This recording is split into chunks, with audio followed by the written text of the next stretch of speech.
I said don't fucking move!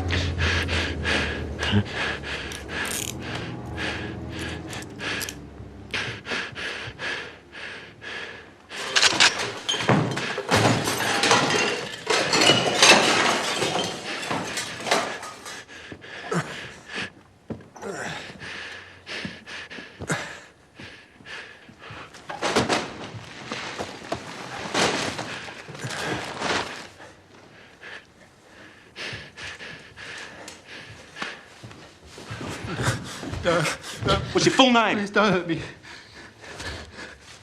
You wet your bloody self, huh?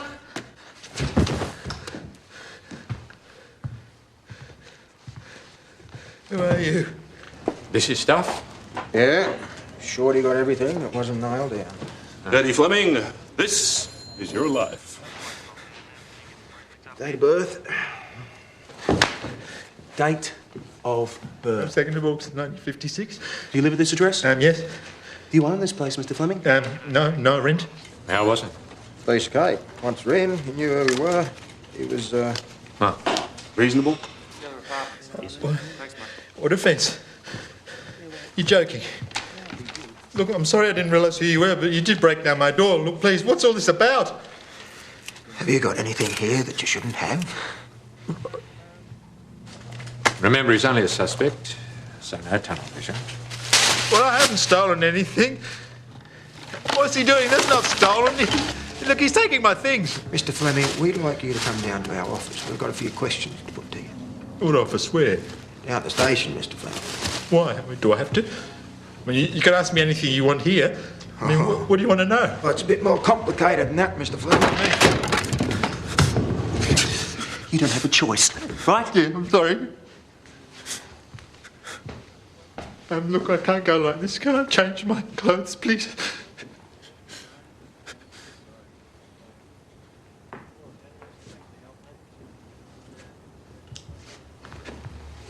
Turn around. Thank you. Look, I didn't realise... You don't need to do this. Just get on with it. Yeah?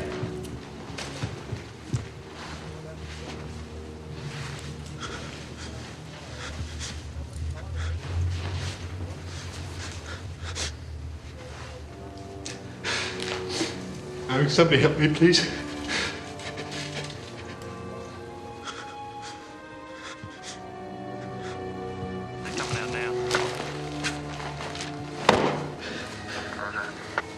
Mr. Fleming, are you all right? I've been asking me about you. What is this? I don't know. Look, I'll be back soon and then I'll explain. Look, I'm really sorry. What's going on up there? Taking Mr. Fleming away.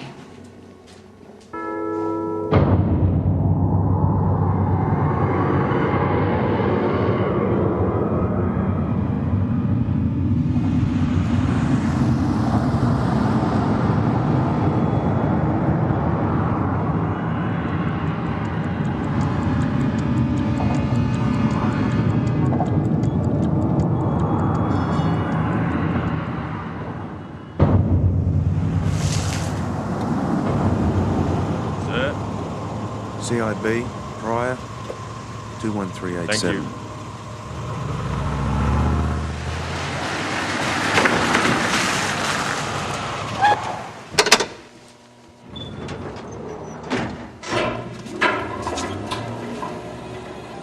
Gee, I like your shoes.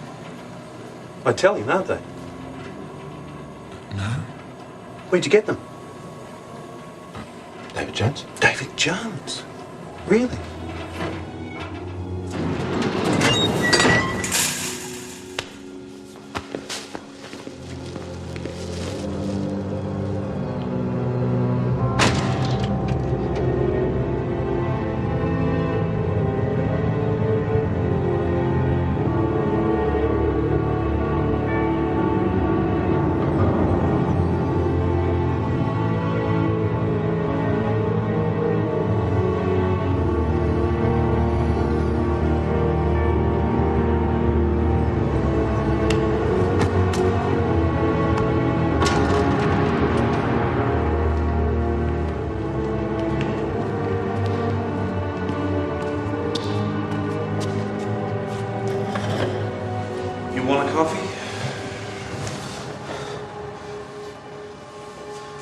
Sure you won't wet your pants?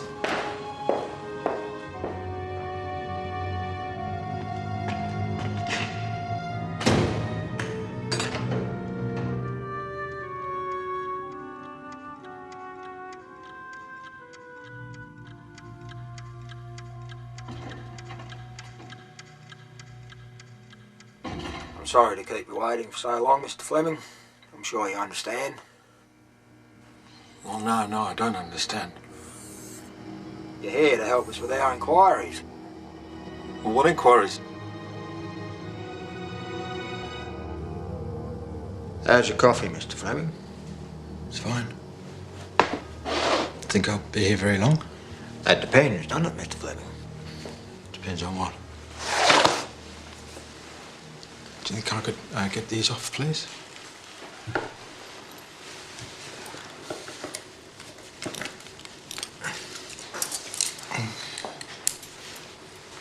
Okay. Do you drive a car, Mr. Fleming? Car? No, I don't. Ever owned a car? Yes, of course. Till I was retrenched. Can't run a car on the dole, you know. No, I don't suppose you can. Bit tough, is it? Oh, it's just one of the many things you find you can actually do without. Righto, fellas, over here all do. Wayne? What? Senior detective to you? Yes, sir. The newspapers? Yeah, right. I want you to go through every single one of them. All of them? Every single bloody one. You better not miss anything. Yes, sir. Oh, there's got to be thousands of us. I used to live well. Good job, you know. Till everything went down the drain. No, it's just nothing. I was one of 200 retrenched in the company. I lost my house and my wife. I lost it all. Was it a crime? No, Mr. Fleming, it's not. And you're right, there are a lot of people in a similar position. I've got a brother-in-law in the same situation. No, perhaps. But he's not sitting in a police station talking to the likes of you. No, he's not. Who are you? I mean, what do you really want?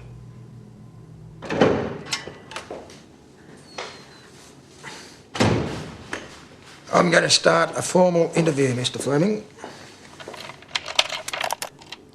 Could I have something to eat, please? Not bloody likely. It's just that I haven't eaten anything since yesterday afternoon. We'll see what we can do. Interview between Detective Sergeant John Steele and Edward Fleming, Melbourne CIB. Detective Senior Constable Wayne Pryor also present. What is your full and correct name? Edward Rodney Fleming.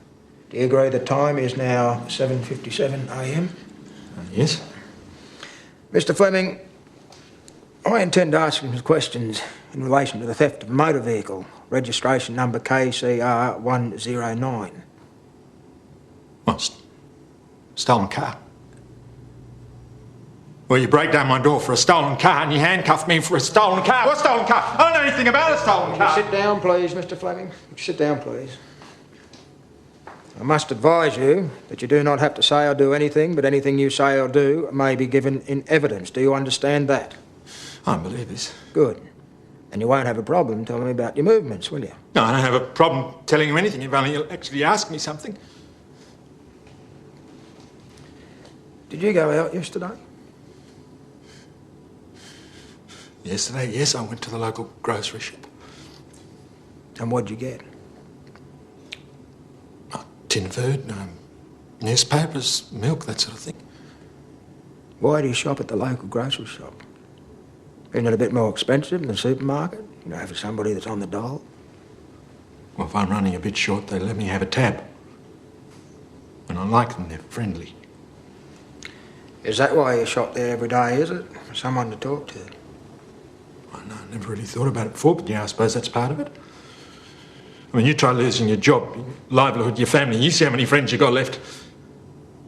Not many, I guess. Do you agree that the time is now 7:59 a.m? Yes. I intend to interrupt this interview for the purpose of making further inquiries. Well, is that it? No, not yet. What about the stolen car? What about it? Well, you're going to ask me some questions about it. All in good time, Mr. Fleming.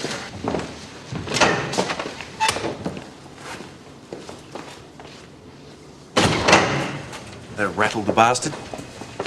There's nothing from the other tenants. Seemed pretty straight. What do you think? He's a clean skin. Get somebody back there, check out his local shops. Let's dig into these people. Yeah, we've done all that. Don't know about dates and times. Want to know what they think of him. Anything they might have noticed. Why are we wasting our time with this? Huh? Come on, he's our man. Let me talk for a bit, will you? Listen. Fleming might well be a car thief, but we can't make this stand up in court and we got nothing. You understand that? Fair go, Steely. You got that? Yes, John. Perfect. All right, then you keep your bloody mouth shut and just get on with it.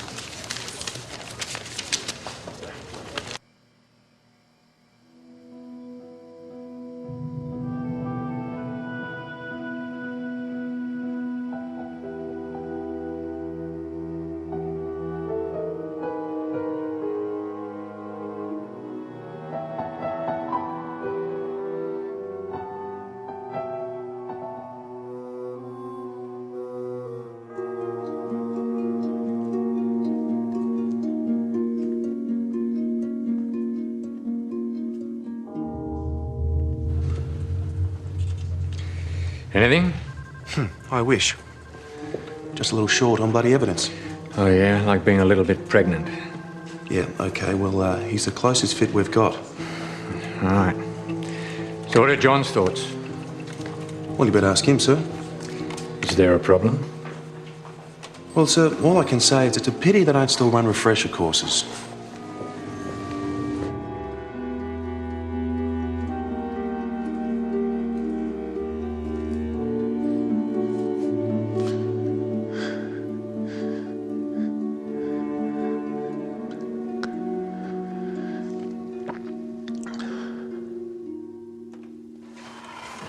Thank you for coming in at such short notice, Mrs. Beacon. Not at all. Now, we're not necessarily all that advanced from when we last spoke. We need you to look at some items over here and see if you recognise any of them. Are you up to that? I hope I can be of some help. So, Sheila! G'day, how are you? Fine, thanks, Tom. That's good. Now look, just have a seat here for us. There you go. Can we get a cup of tea, a cup of coffee or something? No, thank you. All right. Now look, these are all the items we'd like you to have a look at. Now, there's no hurry, you just take your time. But it's important that if there is anything here from your husband's car that you do identify it. Yeah? I'll do my best. All right, just take your time.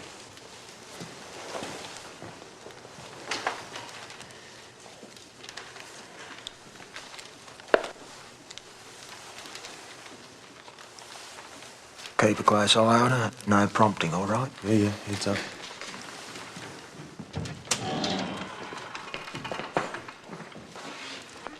Take a seat.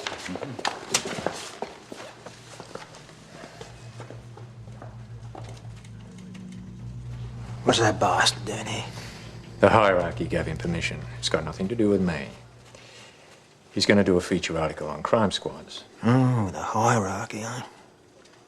Make sure he spells your name right. Might be your name as well. He's been asking me about one of your inquiries. Wants to talk to you. No, you tell him to get fucked. He's got permission, so you'll live with that. I haven't got time for this shit. Mate, I deal with thieves all the time. Frankly, I respect a good thief. But liars, I just can't stand. Look, I said I would help if I could, and I mean it. But how can I help if I don't know anything? I just want to get this over with, please. Good.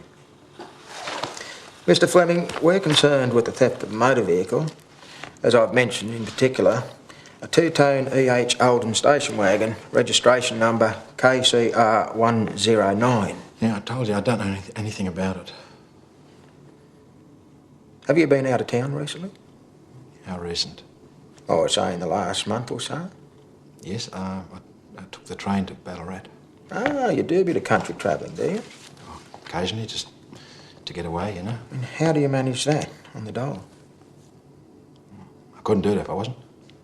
You know, they give you cheap travel when you're unemployed and they subsidise you when you're looking for work. Oh, that's why you're up there. Yes. And when exactly did you go to Ballarat? 2 or 3 months ago. I'm not sure of the date. Well, you must have some idea. You said you're up there looking for work. You must have had an appointment. No, it's seasonal work, you know. You just knock on the door. I was too late. That must have been frustrating. Oh, no, not really. And when you're alone, no job, you have to make the effort. And what effort's that? To get out and about and keep in tune with people, the outside world. And what was this seasonal work? It was a bit of fruit picking. What, in Ballarat? That's sheep country, isn't it? Yes, they also grow olives up there. So how long did you stay? Just the one night, I think, and then I caught the train straight back. Right. Can you remember the date that you went, Mr. Fleming? It would be helpful. Today is the 14th.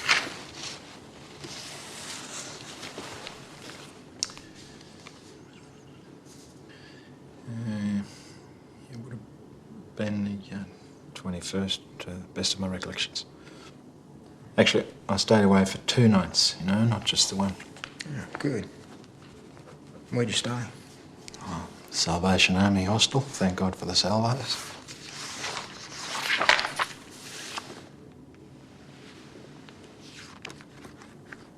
This is the car, is it?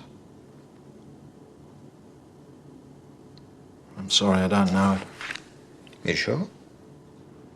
Well, where am I supposed to have seen it? You've never been in it then? No, how could I have been? Look, there must be thousands of those Holdens out there, and I tell you, I've never been in any of them. Now, is that it? No, not quite. Could we get you another cup of coffee, Mr. Fleming? No, but look, if this is going to go on much longer, then I'm going to have something to eat, if that's possible. Yeah, sure. I'll see what we can do. I'm interrupting this interview for the purpose of making further inquiries.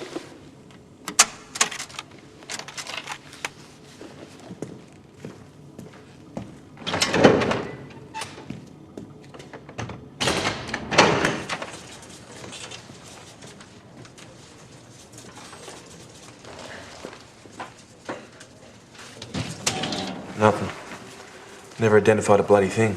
How's she coping? Not real well. I'm gonna get some of this stuff sent over to forensic. I need this chip. Oh, we're getting somewhere. Prick admits he's been to Ballarat, does he? There we go. Train ticket to Ballarat dated the 21st. So far, he's a truth teller. Now, I've checked his local grocer. Only reckons he's a top bloke. He never misses a day unless he's crook. Always pays his bill, polite, friendly, bloody fucking blah, the sort of arsehole you really can't stand. Now, some of the handwriting samples from the apartment are similar to the ones we've got. Right. We'll let the room keep working on him for a while. What else? Well, I got Prowse head down, arse up in the newspapers. Now, so far, they're all there for the relevant dates, which doesn't help our case. And, there's not much else at the moment. Tell you what I'll do. I'll get Ballarat CIB to check out the salvos, and I'll give the railways a call. No, flick it to Prowse. Fleming's a lonely sort of person. The more he's encouraged, the more he talks. Let's get on with it. John, how you going? Wolsey, what can I do for you? Well, Inspector Jackson said I might have a word with you. Oh, is that right? That's bloody big of him. Listen, mate, give me a ring later in the day, will you? I've got an interview going at the moment. Wouldn't be the Beecroft bloke, would it? I saw his missus in here. You know, I always thought he might have done a runner. Now, how would you know it was his missus? I heard the name, just assumed, you know. No, I don't know. It's not Beecroft, is it? A bigger fish. You got to hide like a bloody rhinoceros, haven't you?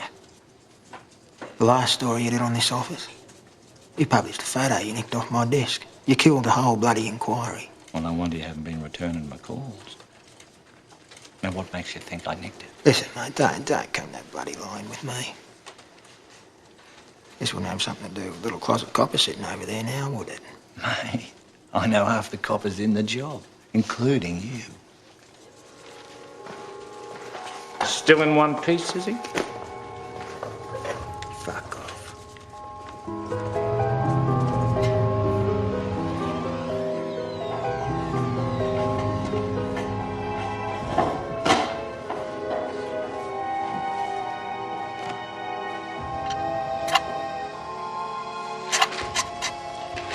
interview between Detective Sergeant John Steele and Edward Rodney Fleming recommenced. The time is now 8:48 a.m. Detective Senior Constable Wayne Pryor also present. Mr. Fleming, have you ever heard of an Andrew Beecroft? Andrew Beecroft? No, I don't think so. Where should I know him from? Well, you both got something in common. We do? Yeah. You're both out of work. I see. Look, can I have something to eat soon? Yes, it's on its way. We'd like you to have a look at this, Mr. Fleming. What is it? Well, what does it say? It says the transfer document for a motor vehicle.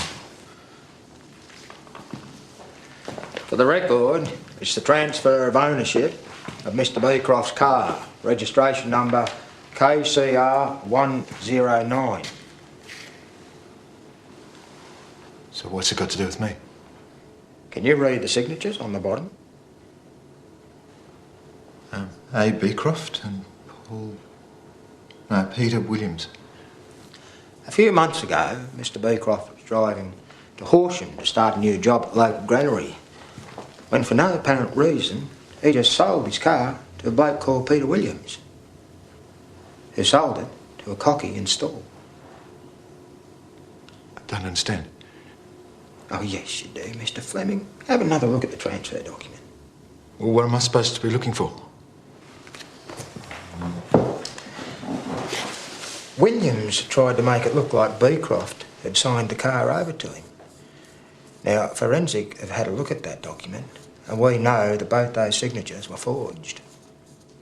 Really? What's that got to do with me? Have you ever used the name Peter Williams? No, of course not. I've only got one name and it's Fleming. Well, ever had your name changed? No. Ever used an alias? Absolutely not. That's outrageous. I ask you to have another look at those signatures. Do you recognise either of them? A. Beecroft and Peter Williams are just names to me. Why am I supposed to recognise them?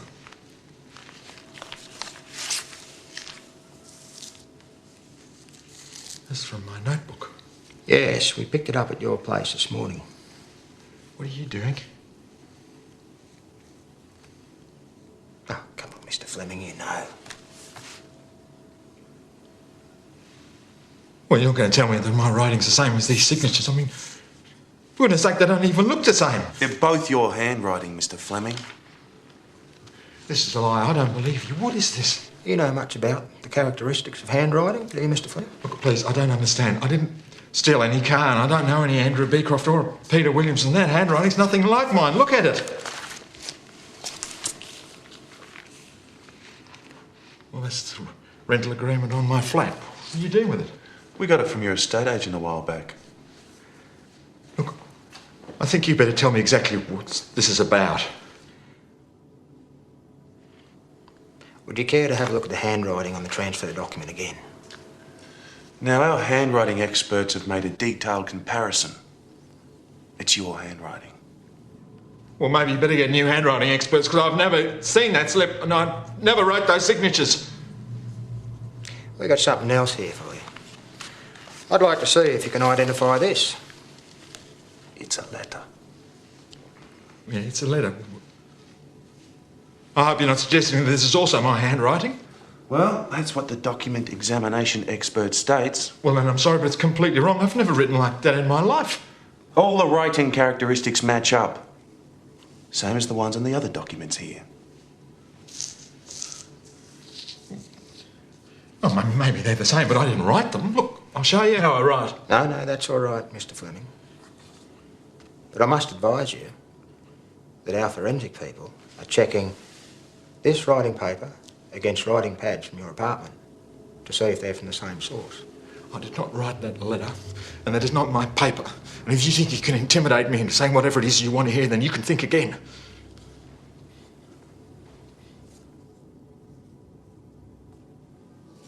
No one's trying to intimidate you, Mr. Fleming. There are just certain questions that have to be put to you. It's my job. You know, it's not much of a job. Yes, well, sometimes it feels like that to me, too. But look at the facts. That letter was sent to Beecroft's wife about 8 weeks ago.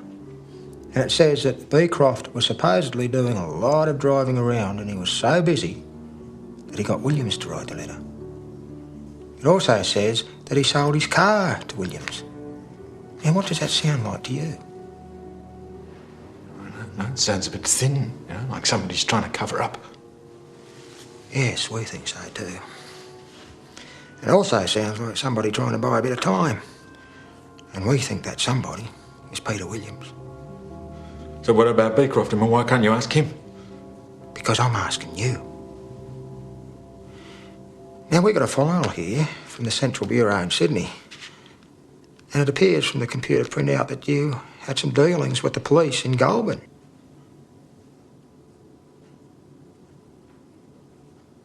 Oh, come on. That was 26 years ago. I used a car for a joyride. I was 15. And I tried to run away from home. I was a kid, for heaven's sake. I was having a few problems. What? I'm sorry, what? It's a crime to be 15? I mean, what the hell has any of this got to do with me being here?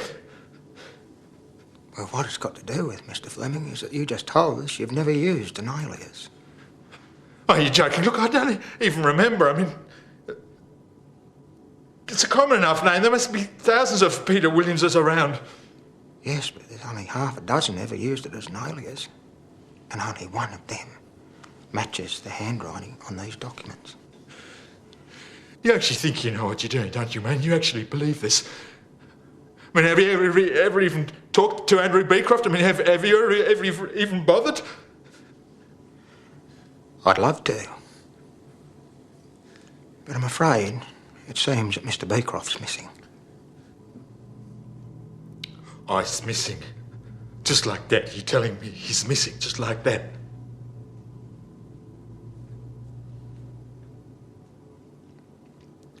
I want to see a solicitor.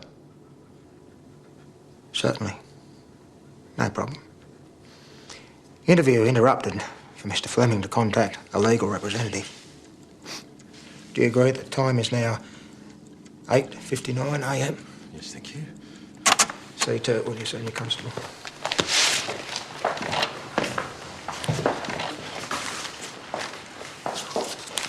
Now, what were you running away from? What? You said you were trying to run away from home. I've no idea. I was 15. You know, I tried to run away when I was 15. I brought this little pup home from school one day. It was a cute little thing. My old man, he made me drown it. I remember it as clear as day.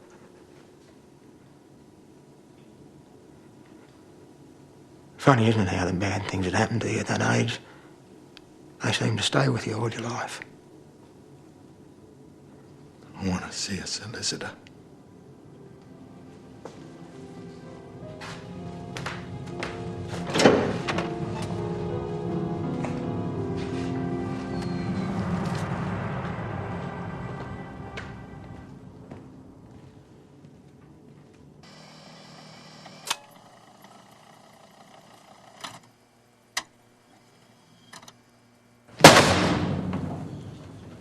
There's the bloody phone book.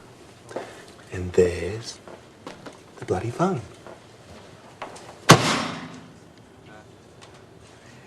It's under L for lawyer.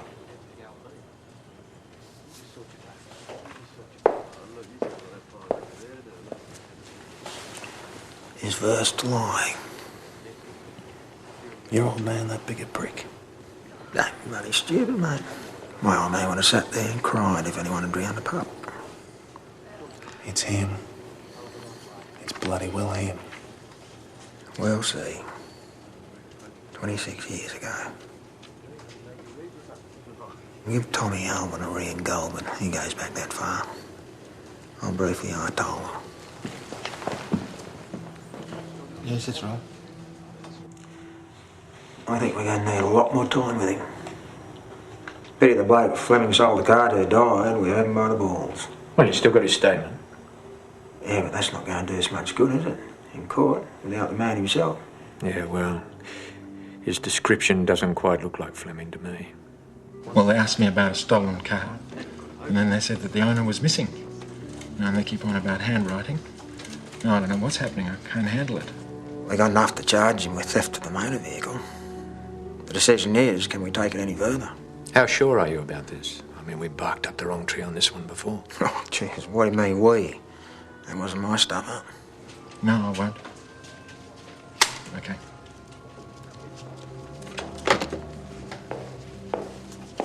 There'll be someone here soon. Well, you can wait for them in your birdcage. How's his demeanour? Wants to see a solicitor, so we're going to have to wait for that.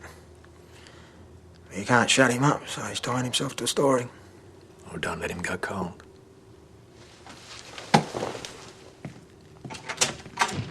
All finished? Christ, it's like a fucking railway station around here. Thought I told you to piss off. Oh, come off it. You know I can be of help to you here. I've got my sources, I can be useful. More ways than one. Let me get rid of this arsehole, will you? Make yourself scarce. So, had a cup of tea with Supergrass, did you? Don't be a silly bastard. I wouldn't put him in that category. Or he might tell me who he was rooting, but not who you got in the interview room. Now, I need to get a bit more on him before I can get him over that line yet. You arsehole. Where do you blokes do your training on interview techniques? Well, funny you should mention that. Because I was told that some of the young Ds think their sergeants need a refresher course at interviewing to bring them up to scratch. Really? Really?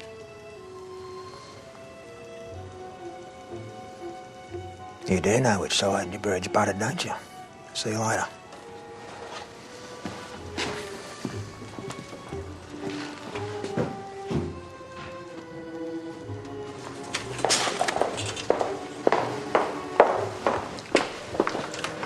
Let's stretch our legs a bit. Where are we going?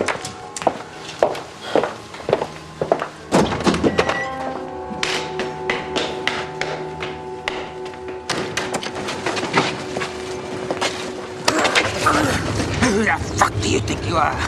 You've been in the job for 5 fucking minutes, you think you know everything. You say another word about me, or this investigation behind my back, and I'll have you transferred out of here for good, you understand? You understand? Yeah, okay. Okay. What's the problem? Loyalty is what I expect, mate. And don't you ever forget it. You won't. Right. Don't you ever gamble my future because you think you know more. We can get away with something. I've seen more shit than you can possibly imagine, all right? Yeah, all right. What's this all about, huh?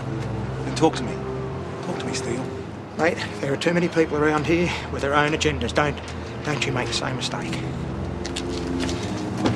Refresher course, my ass.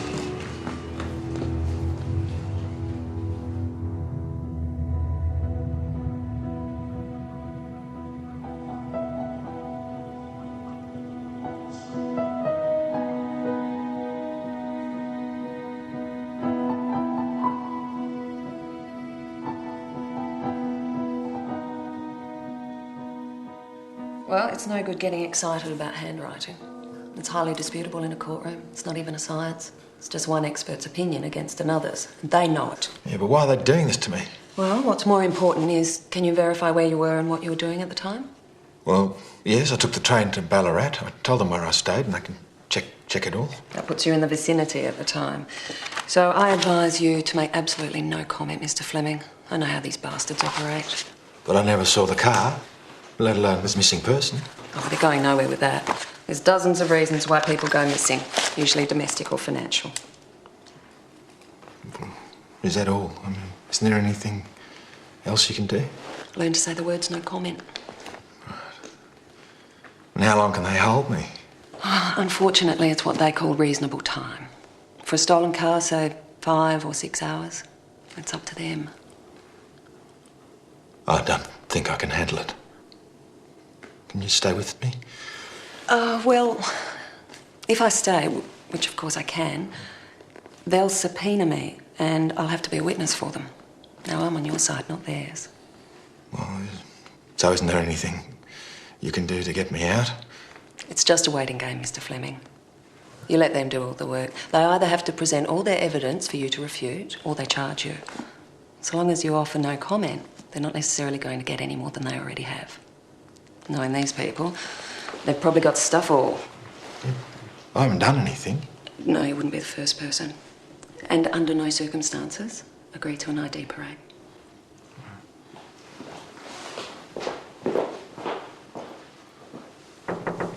Time.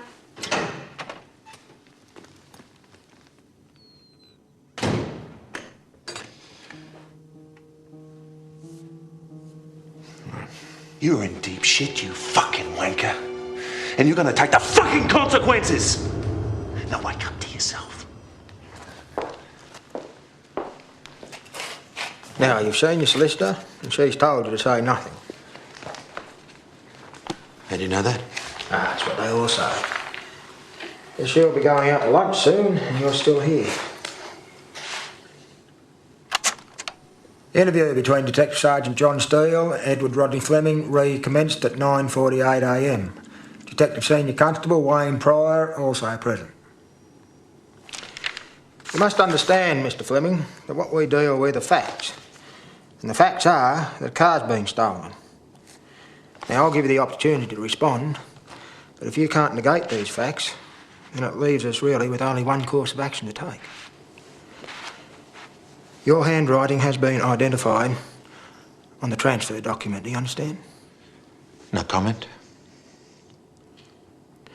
The transfer document is in relation to vehicle registration number KCR109. Do you know this vehicle?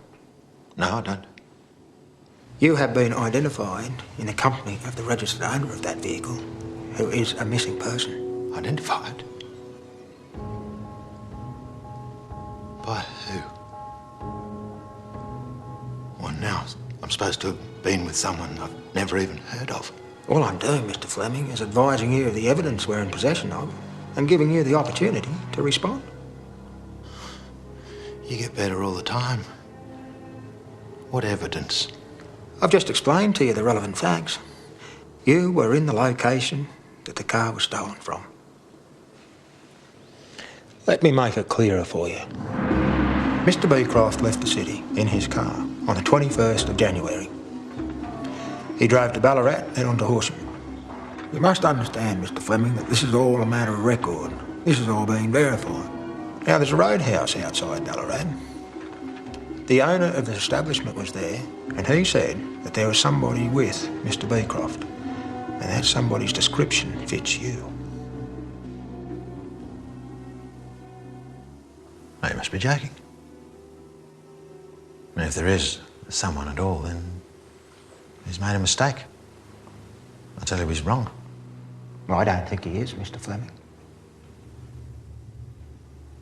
How many roadhouses are around the place? How many attendants? And you just happen to find someone who describes me? What's that? Average height? Average build? Mr. Average? If you feel that strongly about it, I'd be more than happy to organise an identification parade. If you're not picked, end of story. Oh, well, I can see where you're heading, but I mean, there's no point in having a solicitor and then going against her advice. It's up to you. You really are a corrupt little man, aren't you? We are giving you the opportunity to respond to the facts. And a fellow in a roadhouse, he'd probably forget his own name. And what favours did you give him? We don't buy witnesses, Mr. Fleming. Your description was given to us by this witness, and your handwriting identifies you as the person handling the stolen car. See, I've read about unsolved crimes. You have to clear them from your books, so you charge someone. That's what this is all about, isn't it? Is it? Yeah, newspapers are full of it, you know. Unsolved crimes, murders, what have you. Maybe, Mr. Fleming, but murder, that's a bit much. Oh, a man with No job or prospects, lives alone. Goes up to the country every now and then. It's perfect for you. Beecroft and his car go missing. And you're right, Sergeant, it doesn't look good. Is there anyone else you're looking for? My God, went for a joyride as a kid, now I'm a car thief. God knows what else. As I said, the letter signed Peter Williams, plus the transfer of ownership from Mr. Beecroft to a Peter Williams are both in your handwriting. Must have been uncomfortable. All that driving round, the heat, summer, asking questions. So now you have nothing. Right? You're looking to save your own skins. It won't work. I haven't been to Horsham for years. As I told you, I haven't been out of town except for Ballarat. You show me where I've ever had enough money to get to Horsham.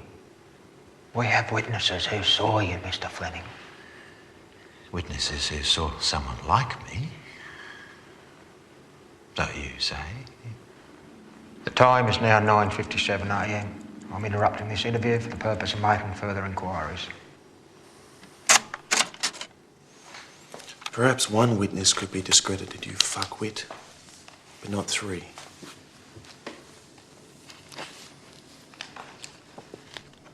Beecroft is missing. I have heard his name before.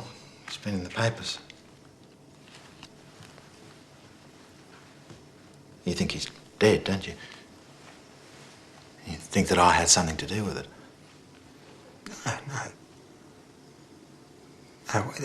No one's accusing you of that.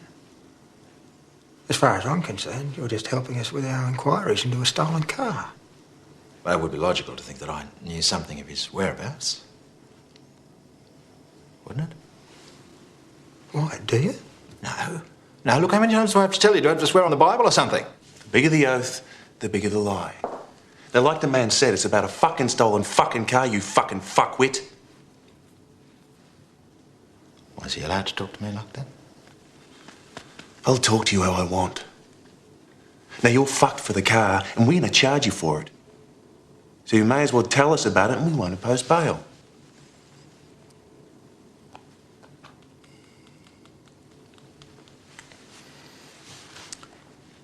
As I said, we're only interested in the stolen car. I don't believe you. And who else is missing? What, 4 or 5? All those people the papers are being going berserk over, that's where you're headed.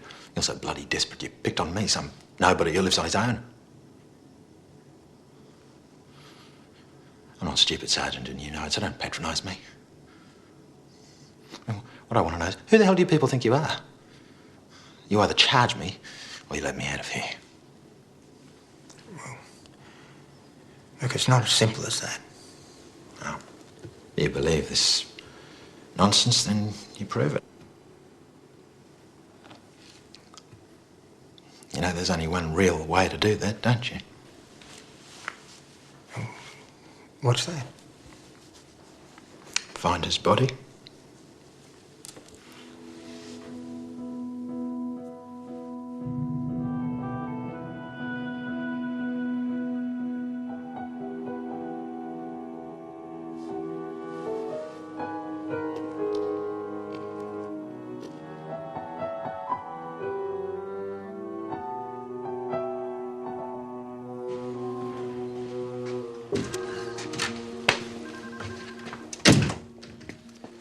Exactly how long have you had him?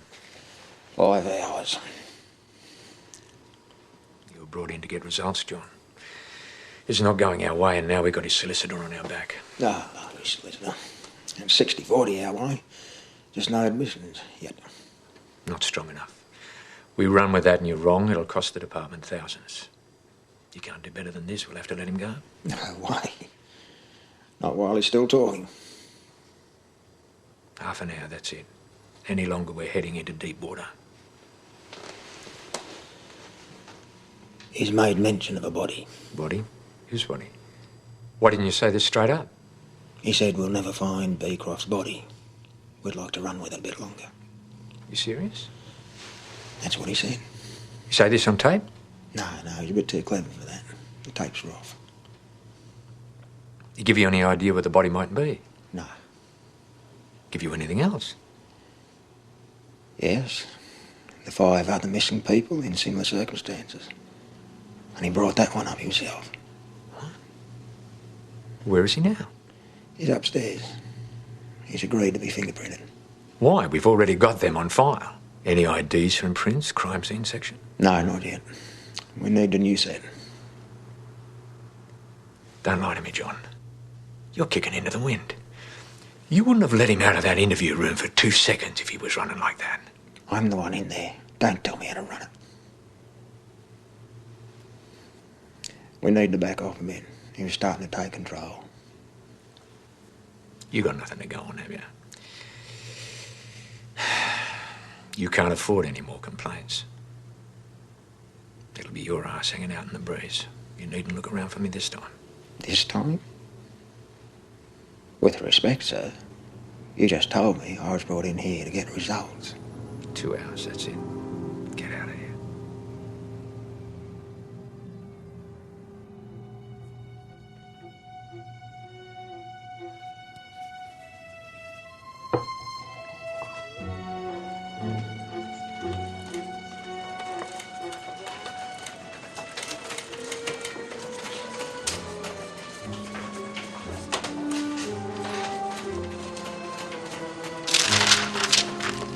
Have you checked the GRA? Not yet. I'm still going through the papers. Come on. Then flick it to Max or someone.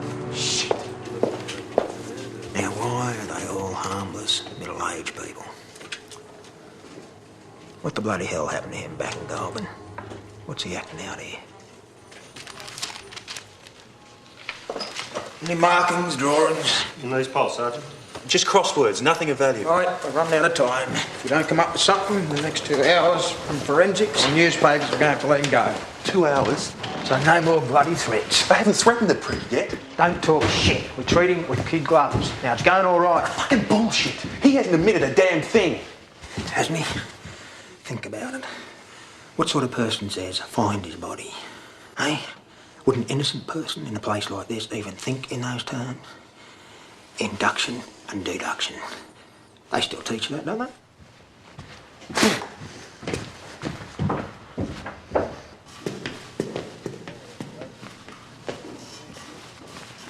What do you want, my left hand? Yes, just a couple more, Mr. Fleming. That's it, thank you. What about this one? What do you call 40 lawyers at the bottom of Port Phillip Bay? A good start. Here's a live one. All done? Look, I'm trying to help, okay? I just wish you'd listen to me. Yes, I know, Mr. Fleming, and is appreciated. Now, let's go back downstairs. Oh, not again. Is that really necessary? Is there anything we can get for you, Mr. Fleming? Anything you need? Yep, to get out of here. And for the umpteenth time, some food.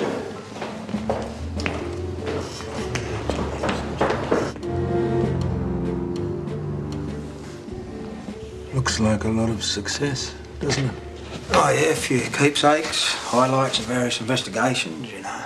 Trophies, eh? The heroes? What, are you interested in what we do? Yeah, certainly. It's a very courageous job to go up against people who are desperate. And what makes you think they're all desperate? Oh, I don't know, just what you read, you know? Ah, your newspapers. Yeah, I suppose that's part of it. And what do you mean? I don't know, seems like an exciting job. Not all the fucking time. Now, hang on. Mr. Fleming is trying to help us here. What do you mean, Mr. Fleming? You remember that bloke Sandhurst, year before last? He killed all those people in Sydney? Yeah, I remember reading about that case. Yeah, bloody amazing. Yeah, nobody knows why he did it. What, you study these stories, do you? Is it a serious interest? Oh, yeah, sometimes when there's not much to do, you know, I collect all the newspaper stories and see what I can fathom from it all. Why is that, mate? Oh, it's an interest. It's always built into something bigger than it is. All right, I'm not quite with you, Mr. Fleming. Yes, you are, you know what I mean. Every time someone writes about a murder, they look for some apocalyptic reason for the killing. Well, people have to try and make some sort of sense of it, don't they? Oh, so what you do? You try and make sense of it. I mean, I bet there's dozens of murders on your computer, you know, that have no tangible reason. I mean, let's face it, some people kill other people, full stop. You got me in here, what a joke. People just go ahead and do it, you know. Sometimes maybe for a few dollars, maybe for nothing. They just seem to go for it, you know, pure and simple. You really believe that crap? No, you could be right. Some of them leave you wondering. Yeah, it's not too hard to work out. I was just talking to the expert who took your fingerprints. Yeah, but they match the ones on your file. Yes, of course. So what does that mean? It means we will have to charge you with theft of the motor car. A car? Who cares about a car? I thought we were talking about more important things. What about kidnapping and murder? No. No, I'm yet to be convinced, Mr. Fleming. Convinced? Then what am I doing here? Well, I like to keep an open mind. You got that from your father, did you? We're all what our parents make us, Mr. Fleming. Are you ready to talk about Goulburn yet? Must have been good, if you don't want to talk about it.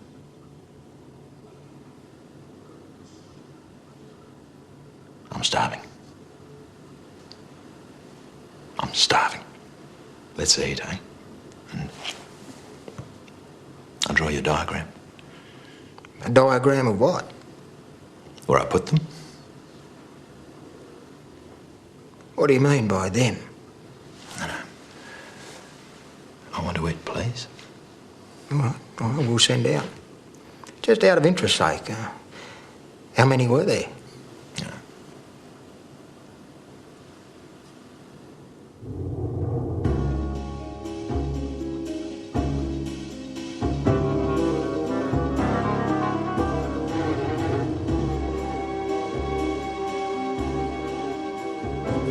It's very civilised. It's very civilised. Where'd you send out for this? Just upstairs to the canteen. You're not joining us? No, I'm not hungry, thanks. Oh, you don't know what you're missing. Well, let's get on with it. I can eat while I talk.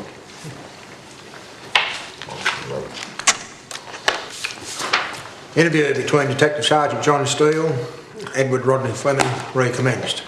Detective Senior Constable Wayne Pryor, also present. Mr. Fleming, I intend to ask you some questions in relation to a missing person.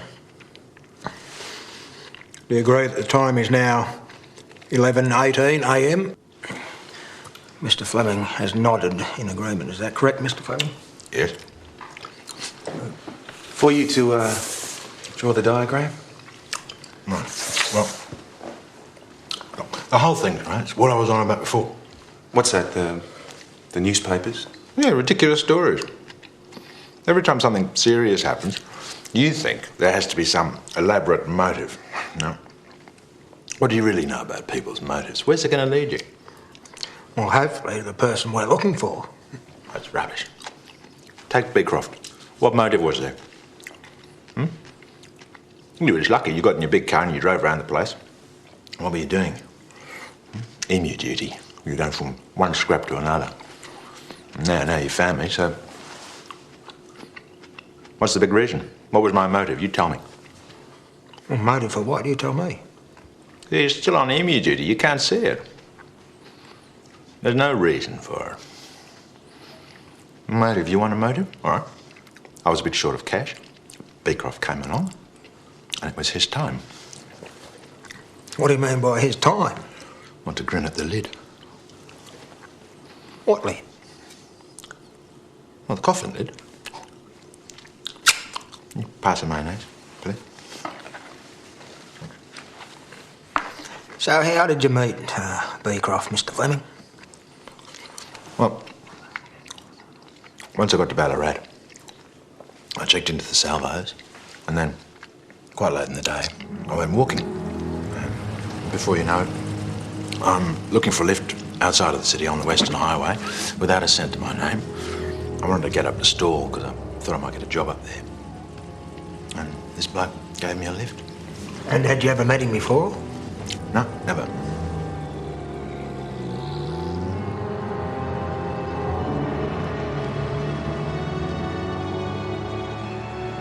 He was heading for Horsham, so he said he'd be glad to take me. Make Make a wish.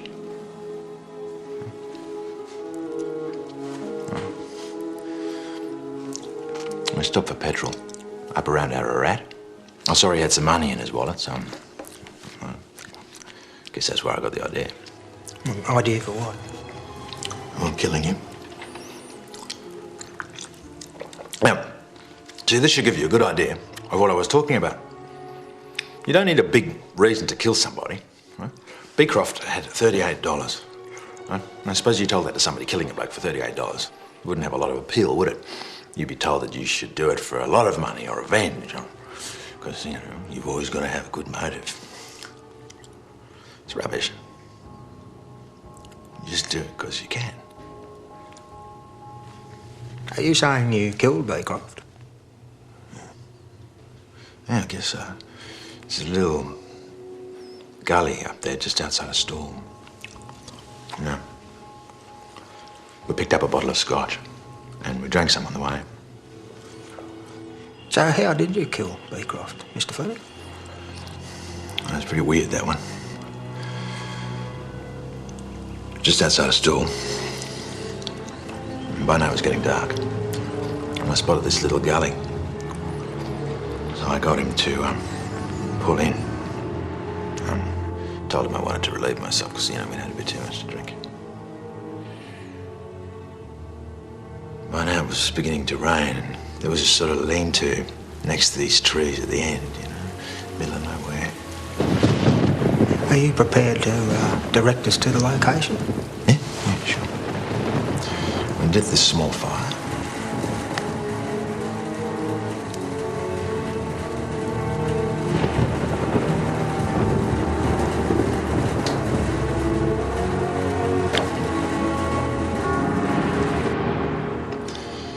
We sat and talked and finished the bottle and fell asleep. What, the both of you? Yeah, well, that's the weird bit. Yeah, well, I guess I killed Beecroft all right, but I didn't mean to. What do you mean you didn't mean to? You just told us that you had the idea when you saw him open up his wallet. Yeah, I had the idea, all right, but that's all it was. You know, we both went to sleep.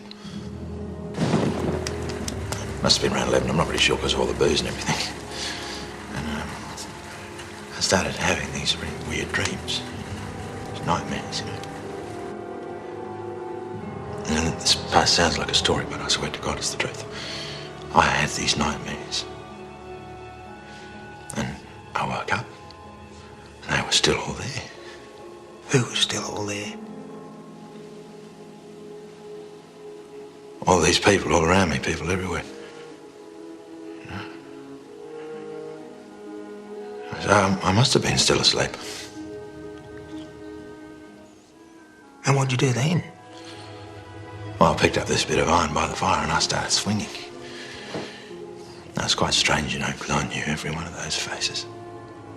What were they, previous victims of yours, were they? Yeah, people I've met, yeah. There aren't a few of them, but it seemed like there were hundreds all around in the air. And I felt hot and cold and sweaty all at once, you know. I saw Beecroft. And I swung harder and I kept swinging. And he didn't even make a sound. He had his eyes closed and I just arcaved in his head.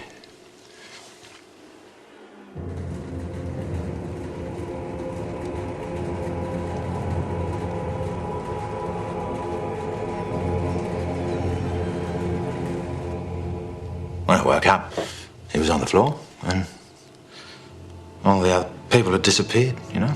They never came back.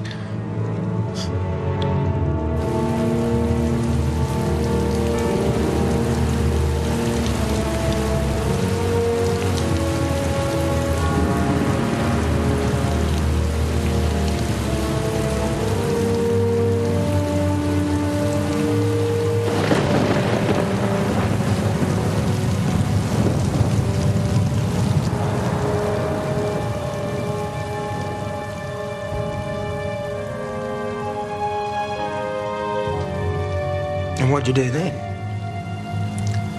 I pulled Beecroft outside and I buried him. And I burnt his clothes. I took his wallet and car and I took off. Can you draw us that diagram of where you buried him? Yeah.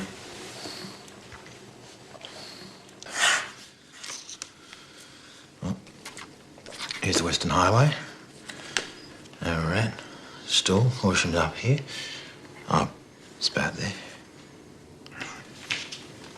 I was really starving, thanks. And what about the others, Mr. Fleming?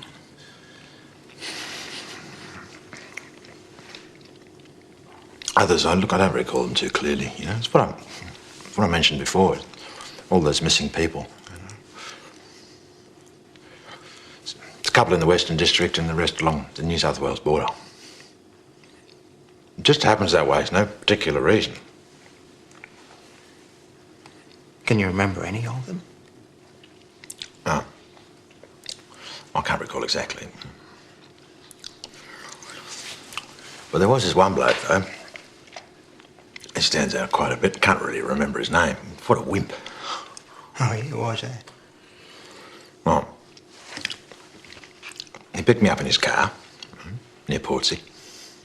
And we got a bit of a takeaway food and something to drink.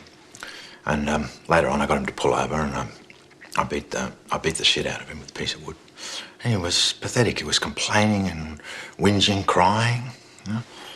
And why'd you beat the shit out of him? What happened? Nothing. You know? I buried him in the sand. See, he was one of those people that I saw. It just goes to show you how the mind works, doesn't it? I don't know, Mr. Fleming. How does the mind work? I've heard a lot of people talk about killing. I've always wondered what it must feel like. No. There's nothing to it. To have that sort of power over another person. Not really. It's remarkably easy. So where exactly did you bury him? I'd have to show you that when it was in the dunes. Is there any other people you'd like to tell us about, Mr. Fleming? Oh, no, not really. You know, like I told you, 5 or 6. All about the same, really. When did the first one occur? A couple of years ago. And the first was the same as the last. You know, I'd belt whoever with something. And that'd be it. It's a very insignificant thing. You know. But you know what? It didn't change me. You know, it didn't change me at all. That's why I say it's all built up. Have you ever been ill, Mr. Fleming? Have you seen a doctor or been in the hospital or anything? No, not really. Why? A psychiatrist? No, I'm not mad. So you knew what you were doing then? Yes, of course. Did it ever bother you? Ever? No, only that dream with Beecroft. No, and I think that was because of all the booze. That was a great meal, thanks a lot. Fine. I intend to interrupt this interview for the purpose of making further inquiries. When we do recommence, it'll be in relation to the Beecroft death in detail, which will be recorded on video. Sure. Suppose I always knew you'd find me, I guess. I always knew.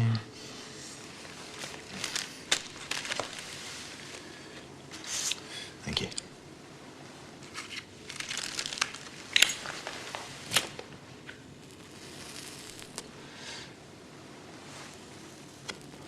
Aren't you having one? No, I don't smoke.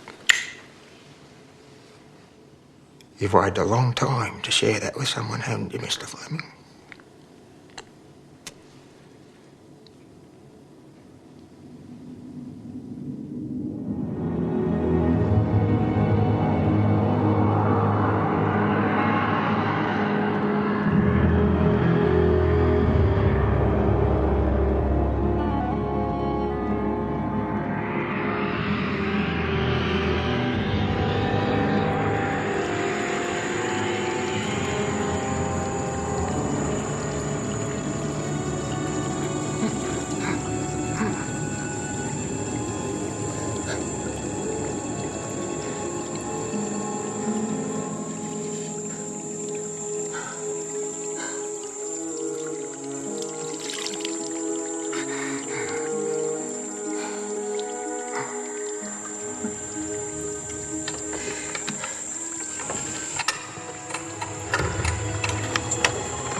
You're winning. Yeah, some game. How good is this, John? I mean, suddenly he puts his hand up. Sure he's not a chronic confessor. No, not this one. Closing up to a mind like Fleming's makes you feel sick in the guts. Well, if it's half as good as it sounds, I'll personally write you up for a commissioner's commendation. Yeah, thanks. There's a long way to go yet. I'm going to be tied up in this for weeks. Interviews, reenactments, getting the brief together. Well, Pryor's rounding up the shrink. Any other assistance you need? Yeah, we're going to need the video camera for the interview room, the mobile lab and photographics for his apartment, and we're going to need another search warrant. I tell you, this bloke's going to run on insanity. Good old McNaughton's rules. Yep. He was suffering disease of the mind to such an extent he didn't know what he was doing was wrong. That's up to him to prove. Yeah, it's not going to be fucking hard, is it? Barry Walls had a chat to me. I said you might have something for the morning edition. Oh, Jesus, why'd you do that? I got me tied up here till midnight as it is. Well, I understand that, but I don't want to finish up with egg on my face. Jesus, you can't help yourself, can you? You leaked the story to him before I even knew I had the right man, didn't you? No. I simply told him that you were looking at the missing persons that he and others were writing about. What you want to tell him is up to you.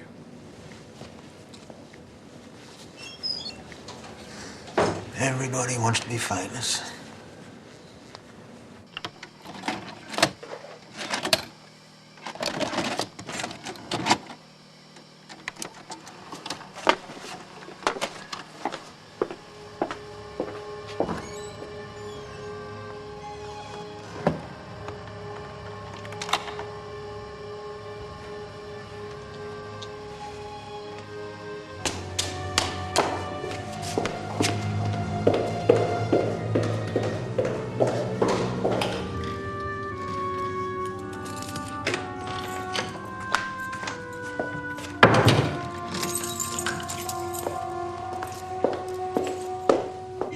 Shit, you fucking wanker. And you're gonna take the fucking consequences.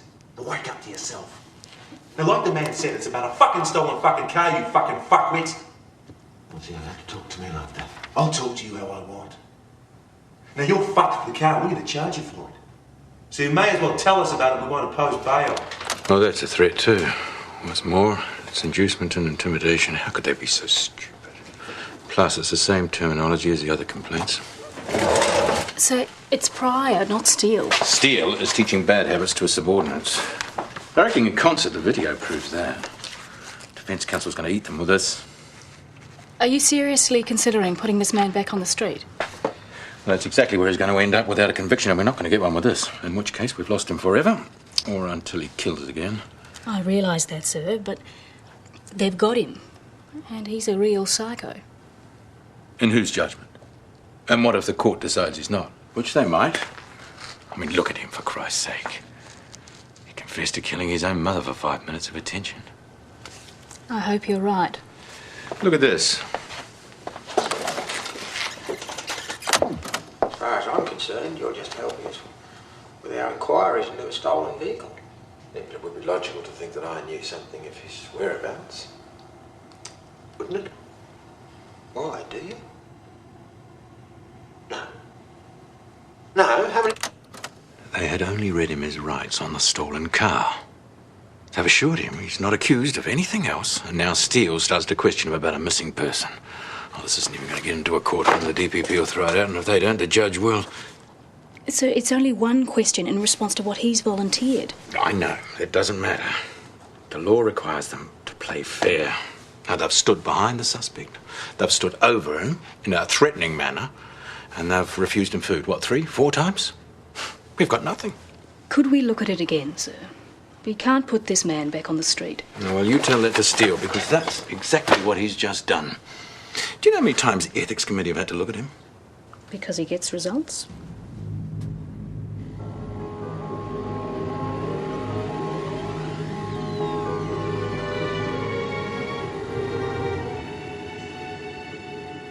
Mr. Fleming, I intend to ask you further questions in relation to the disappearance of Mr. Andrew Beecroft on or about the 21st of January this year. I must warn you that you are not obliged to say or do anything, but anything you say or do may be given in evidence. Do you understand that? Yes. You have the right to communicate with, or attempt to communicate with, a friend or relative to advise that person of your whereabouts. And you may communicate with, or attempt to communicate with, a legal practitioner. Do you wish to contact any of these persons? No, I've done all that. Do you agree that you've already made certain admissions to me in regard to the disappearance of Mr. Andrew Beecroft? Yes, well, I told you what I'd done. Can you again tell me what those admissions are? Yes, well, of course I went to the local shop, and of course to Ballarat, where I stayed with the Salvos. Yes, but more specifically in relation to Mr. Beecroft. Yes? What's the question? You said earlier that on the 21st of January you hitched a lift in an E.H. Hold'em station wagon, registration number KCR 109, driven by Mr. Andrew Beecroft. Oh, well, as I've said, I don't recall the make or the colour of the car, but yes, I did get a lift outside Ballarat at that time, yeah. And you further stated that you killed Andrew Beecroft with a blow to the head with an iron bar. Gentlemen? So, this is Mr. Edward Fleming. Mr. Fleming, I'd like you to meet Detective Inspector Jackson. Mr. Fleming, how are you? Well, I'm still alive, but I'd rather be at home. You being treated okay? They got you refreshments, a meal? This is still part of the formal interview, isn't it? Yes, the tape's still running. I'm just ensuring that you're okay and that you're being treated properly. Well, no, I'm not okay. What's the problem? I'd like to talk to you alone, if that's all right. If you have a problem, Mr. Fleming, I'd like you to state it now. Well, she came in hours ago. They broke into my house at 5 o'clock this morning, bashed me and brought me here. I've been trying to help where I can, but they just won't listen. What do you mean? All this business about a stolen car. As I've already told these gentlemen, I know nothing about a stolen car or this mysterious Mr. Beecroft who appears to be missing. You've just confessed to 6 murders and described in detail how you met Beecroft, murdered him and disposed of his body. What do you say to that, Mr. Fleming? Is that correct? Sergeant, you know as well as I do that I only told you what you wanted to hear. You said you wanted to be convinced. What do you mean? Detective Inspector, these policemen have held me here all day. I concocted a story. From what they told me, that Beecroft and his car went missing around Stall. I even told them that I'd draw a map just so that I could get a meal, because the only way that I could get a meal and be allowed to eat it was to tell them what they wanted to hear. Look at them, they lapped it up, couldn't get enough of it. Are you telling me that the admissions that you made to Sergeant Steele in relation to the theft of a motor vehicle and the murder of Mr. Beecroft and others was a story you made up to get a meal? Inspector Jackson, I did go to Ballarat. I do go to the local shop. I do stay with the Salvos. I do live on my own. But I've not stolen any car, let alone killed anybody. I mean, can you accept that, please? Because these people won't. I hear what you're saying, Mr. Fleming. But if you lied before, how do I know you're not lying now? I've been scared out of my mind sitting in here, and they know it. And they wouldn't believe that I had nothing to do with the car. That man threatened me, and that man did nothing to help me. I told them what they wanted to hear. Now I've decided that I'm not going to say anything else, so you either charge me or you let me out of here, right now. Sergeant Steele, I want you to conclude this interview and see me in my office. I'm concluding this interview. Is there anything else you wish to say? I've done nothing wrong, and I have a great deal to say about it, but not here and not to you.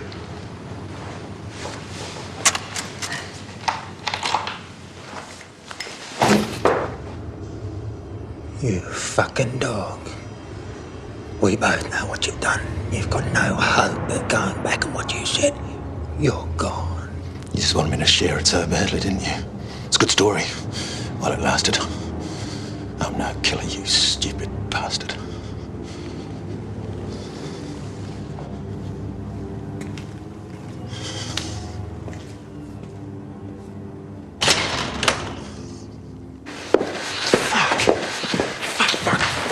Lying bloody arsehole!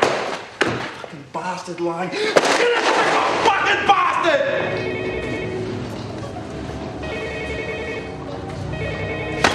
What?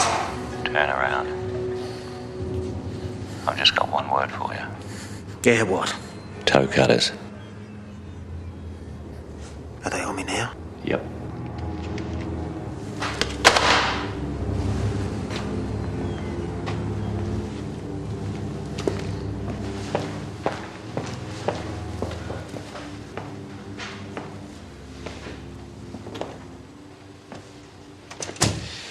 What have you done? Nothing. He's a smart ass and he's somersaulters. What have you got? We can tie him to the car. We've got enough to charge him with theft of the car.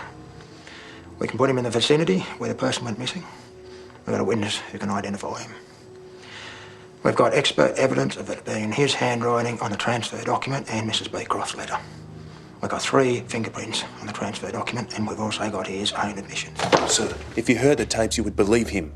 If we had the body, we could charge him with murder right now. You heard him make an official complaint over threats in that interview room. If those complaints are proven, then any admission he did make will be inadmissible, and I'll have your fucking balls, mate. Admissions? You want admissions? They're as fucking long as your arm. He was just about to get back into it till you barged in. It's our word against his. It's as simple as that. I am going to get a statement of formal complaint from Mr. Fleming. You can put together a brief of evidence relating to the theft of a motor car. If I think you've got enough evidence, he can be summoned for that offence at a later date. Yes, sir, but what about the murders? What other avenues have you got going? Store police and CIB are searching for the location that Fleming drew, as well as any other location that resembles the description that he gave. That's it? Well, if he somersaulted you, that's likely to be bullshit too. Sir, this man is a serial killer. Mate, I am on your side. But any further decisions are going to be made upstairs. And unfortunately, I assure you, as things are, they are going to be harder to convince than me. Well, I want to come with you. That won't be necessary.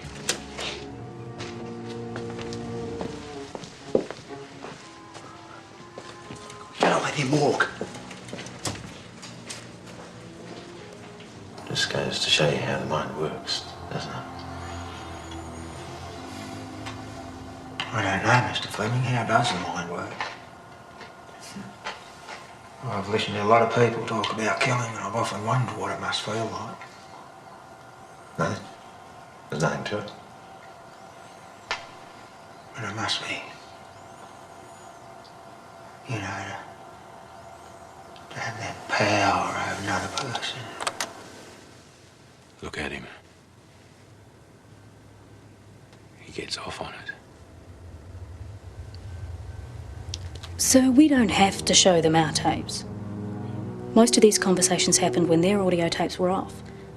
Their tapes are clean. It's only ours that have a record of this. That's the Ethics Committee's decision, not ours. And I can't see them withholding the tapes from the DPP, the Ombudsman, or his Defence Counsel.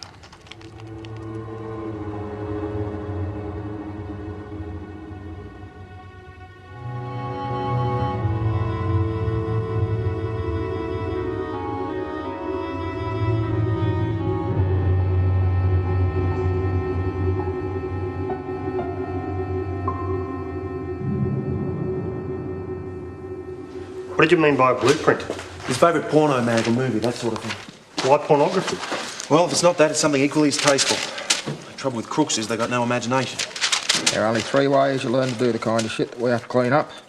Either someone done it to you, you read about it, or you've seen it on some video.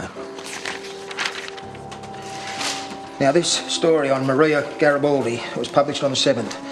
We fed it to the media on the 6th, and she was reported missing on the 3rd. On the 3rd.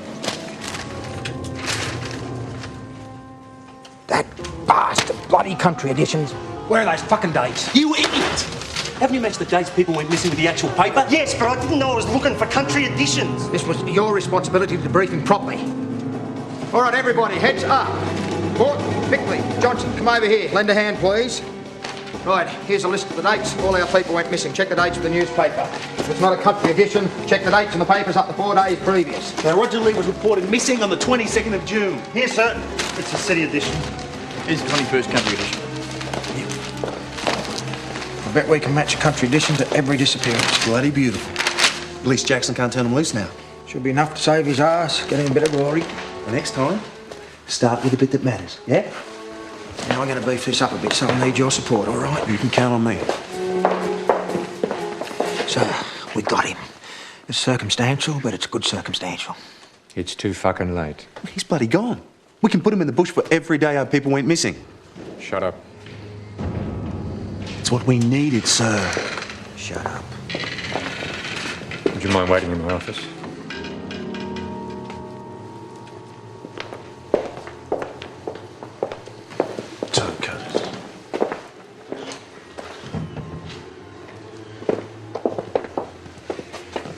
They've had you under video surveillance since you walked into that room this morning. You're fucking joking. Why? From what they say, your whole interview is inadmissible. I'd have thought you'd known better than that, especially in a case like this. We haven't touched a hair on his head. Nobody has laid a finger on him, and if they've been videoing, they'll know it. They say you've used threats, intimidation, and inducements. We didn't touch the bastard. Did you know they were taping us? No, but I don't like it any better than you do. So where do you stand? And what's happening here? Fleming walks, with the shadowers in tow. You are to brief Sergeant Quinlan's crew. She will be taking over the Fleming investigation. You arsehole, you've rigged us upstairs, haven't you? I'm brought in here to get results, to make you look good on an investigation that's going nowhere. All you do is tie me hands. You lie, you cheat, you leak information, you're a fucking disgrace. You're supposed to be one of us. You make me sick. You want your name in the newspapers? How about police release serial killer with your name all over it? I'm aware that you have counselled Pryor about his behaviour in the interview room, and I will stand up for you. But don't threaten me. Oh, fuck you. I'm not going to cop this holier-than-thou shit from you. I've gone from being the Lord Mayor to the shit carter in about 2 hours. Watch out Fleming doesn't come and cut your throat. How much shit are we in?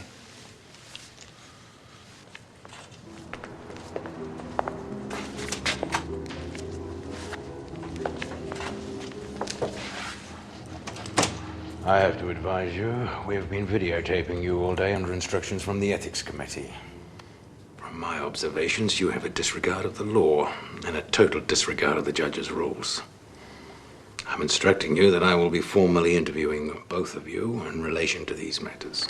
Do you intend interviewing us about criminal or departmental matters? Possibly both. I don't believe this. You have any idea of what you're doing? I thought I could ask you the same question. You're in enough trouble without adding insubordination to the list. If you've been watching all day, you'd know he's knocked at least 5 or 6. Those matters will be dealt with by other police. It's not our concern.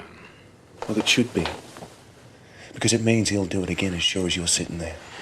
What we've done, sir, is to gather enough evidence to take one of the most dangerous men I've ever interviewed off the street.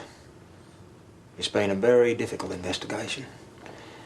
And with someone as plausible and as devious as this man, the interview is crucial. As far as I'm concerned, we've conducted it within the specifications of the law.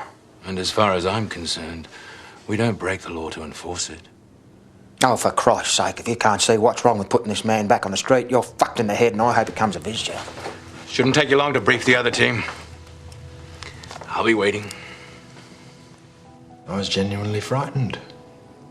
They weren't in the least bit interested in what I had to say. At what point did you become frightened? From the moment they broke down my door and hit me. I see. They humiliated me by making me strip. And I don't know how many times they asked for food. You know, it's the sort of thing you read about in the newspapers all the time, but they're always supposed to be crooks, so you just don't think about it. Are you saying that there's no truth to the admissions regarding Mr. Beecroft and others? I didn't say anything, right, that they didn't lead me to.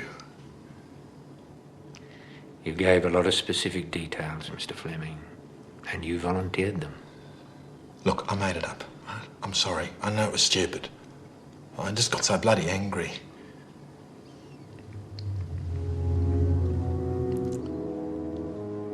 Power, life and death. Yeah, right. He's done these 6 for sure. Where are you? And he's as cunning as a shithouse rat. Well, I've got something for you, and it's very bloody tropical. No, now. Right now. What's he like? Any history? Nothing. He thinks he's smarter and more clever than anyone else. Any bodies? No, he gets rid of them in isolated areas. So isolated we can't find them.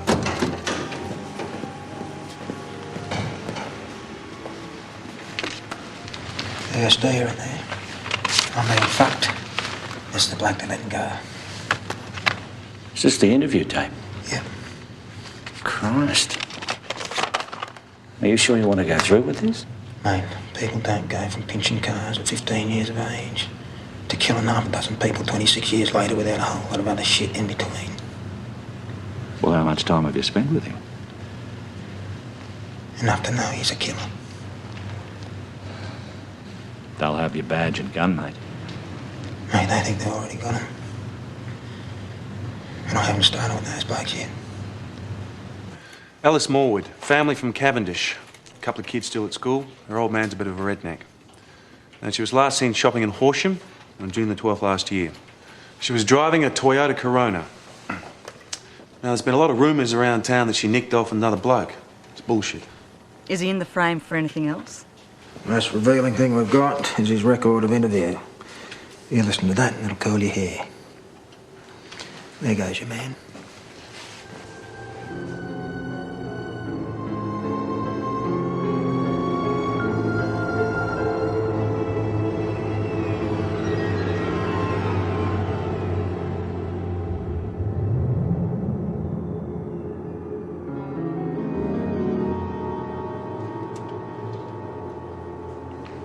Oh, he likes you. Jackson will put him through deprocessing. After that, the Shadows are sitting off outside. They'll take him away. How many? 2 crews of 4 around the clock. Any connection between the people he's targeted? No, nothing you can put your finger on. Just that he's got a taste for ordinary, decent people.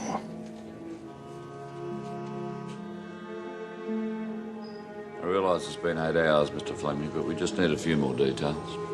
Am I being charged? Not at this point in time. Can I get my belongings back, please?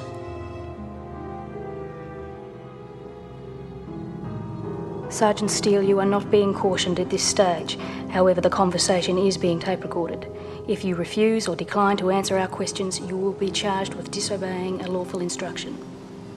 Apart from Mr. Fleming's, we have signed complaints from other people as well.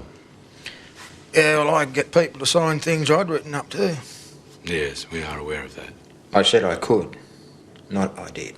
Demonstrates a pattern to the way you operate, Mr. Steele. You permitted Pryor to abuse, assault, intimidate, make false promises to and threaten Mr. Fleming. Oh, is that a question? If it is, which part do you want me to answer first? Furthermore, it could be said that you conspired with Pryor to pervert the course of justice and set up an innocent man.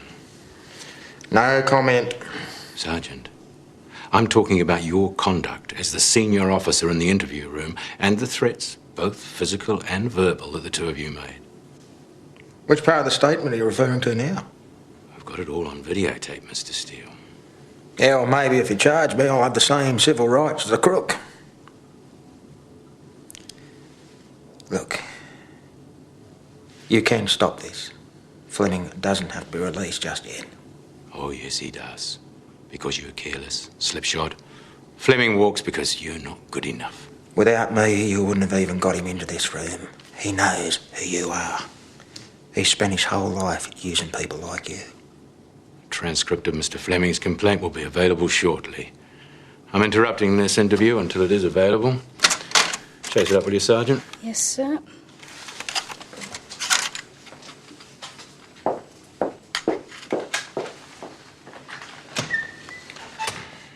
This is personal with you, isn't it, George? I mean, every time it's you. Typical cowboy response. You don't seem to realise it's your own conduct that brings down this avalanche of complaints. This is the 4th time you've interviewed me in the last 3 years. And you've never succeeded in even sticking a disciplinary charge on me. Have you ever thought that maybe the way you see things might be wrong? Oh, you're a thug. You get more complaints than Ned Kelly. You're going to end up back on the street. No pension, no superannuation, dishonourable discharge. And it'll happen because I'll make sure it does. I know what's been going on in the interview room. I know what's going on in your head. When was the last time you worked on the streets? Do you have any idea what it's like out there? You fight fire with fire. I charge them. They complain about me. And that's the problem, Mr. Steele. Too many complaints.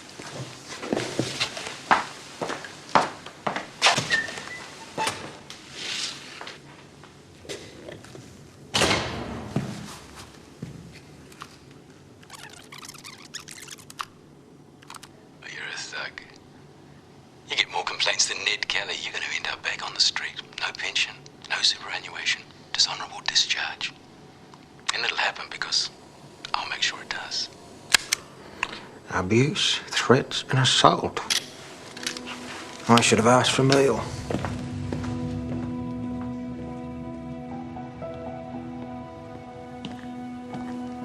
I'm sure not all police behave like this, and I'm willing to accept it's all been an unfortunate mistake, but it's just so upsetting. I mean, if this could happen to me, you know, it could happen to anybody. Really, it's all just about being reasonable, isn't it?